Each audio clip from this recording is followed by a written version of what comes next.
tanpa batas. Tampar di kakinya, jilbabnya mereka.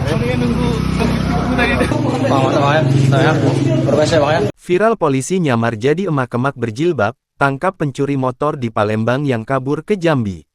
Tengah beredar video di sosial media aksi anggota Satreskrim Unit Pidum Polrestabes Palembang yang menyamar jadi emak-emak berjilbab demi menangkap pencuri motor viral. Pelaku yang sudah jadi target polisi berhasil ditangkap di sebuah rumah makan di Kekerinci, Kota Jambi. Kanit Pidum Polrestabes Palembang, AKP Robert Sihombing membenarkan saat itu dia bersama anggotanya sedang melakukan penangkapan pelaku curanmor. Benar ada anggota kita melakukan penyamaran saat menangkap salah satu pelaku curanmor, ujar Robert, Selasa tanggal 10 September tahun 2024 siang. Dalam video yang diposting AKP Robert di akun Instagramnya @robertsihombing72, terlihat detik-detik penangkapan yang dilakukan terhadap pelaku.